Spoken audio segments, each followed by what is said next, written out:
கொள்ள வருகை தந்திருக்கும் மதிப்பிற்குரிய தாளர் அவர்களுக்கும் மதிப்பிற்குரிய விருந்தினர் அவர்களுக்கும் தலைமை ஆசிரியர்கள், துணை தலைமை ஆசிரியர்கள், பெற்றோர்கள் மற்றும் என் மாணவர்கள் அனைவருக்கும் என் முத்தான முதற்கண் வணக்கத்தை தெரிவித்துக் கொள்கிறேன். அனைவரின் மீதும் இறைவனின் சாந்தியும் சமாதானமும் உண்டாகுவதாக. இன்று நாம் நம் நாட்டின் 79ஆம் ஆண்டு சுதந்திர தினத்தை கொண்டாடுகிறோம். 1947ஆம் ஆண்டு ஆகஸ்ட் 15ஆம் தேதி நள்ளிரவு மணி 12 அடித்த அந்த தருணம் இந்தியா தமது அடிமை சங்கிலிகளை அறுத்து சுதந்திர காற்றை சுவாசித்தது. ஆனால் இந்த சுதந்திரம் ஒரே ஒரு நாளில் வந்ததல்ல. பல நூற்றாண்டுகளாக போராட்டமும் கனவுகளும் தியாகங்களும் கலந்த வரலாறு. ஒரு தருணம் கண்களை மூடி நினைத்து பாருங்கள். சூரியன் மறைந்த பின் இருளில் மூழ்கிய இந்தியா, அடிமைத்தளம், வேதனை, வறுமை.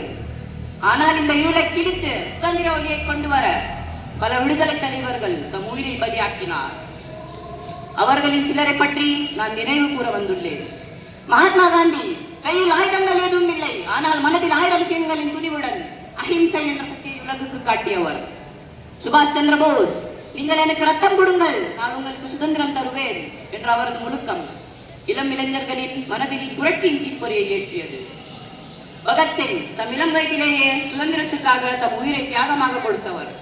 அவர் சொன்னது, சில வாழ்க்கைகள் நீண்ட நாட்கள் வாழ்வதற்கல்ல, அது மக்களின் மனங்களில் நிரந்தரமாக வாழ்வதற்கே என்பது அவர் கருத்து.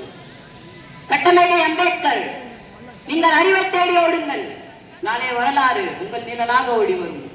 நான் யாருக்கும் அடிமை அல்ல, அதே போல் யாரும் எனக்கு அடிமை அல்ல என வீர முழக்கமிட்டு இந்திய மக்களை வெளிப்படைய செய்தவர் சர்தார் வல்லபாய் பட்டேல். சுதந்திரத்தின் பின் இந்தியாவின் உடைந்த துண்டுகளை ஒன்றாக்கிய இரும்பு மனிதர் பாலகங்காதர திலக், சுதந்திரம் என் பிறப்புரிமை, அதை நான் பெற்றே தீர்வேன் என்ற உறுதியான குரலில் உலகை எச்சரித்தவர். ஹாயித மில்லத் என்று அழைக்கப்படும் முகமது இஸ்மாயில்.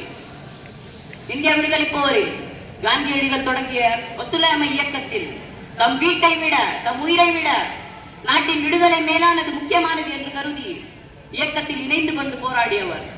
அவர் தியாக வாழ்வை எண்ணியே இன்றும் நாம் அவரை கண்ணியமிகு ஹாயித மில்லத் என்று அழைக்கிறோம். இந்திய விடுதலை போரில் ஜவஹர்லால் நேரு, இந்திரா காந்தி, ராஜாஜி, லால் பகதூர் சாஸ்திரி, தீரர் சத்யமூர்த்தி, வஉசி என எண்ணில் அடங்காத விடுதலை தலைவர்கள் நாம் இன்று சுவாசிக்கும் சுதந்திர காற்றின் காவலர்கள் ஆவார்கள். அன்பு நண்பர்களே, சற்று நினைத்து பாருங்கள்.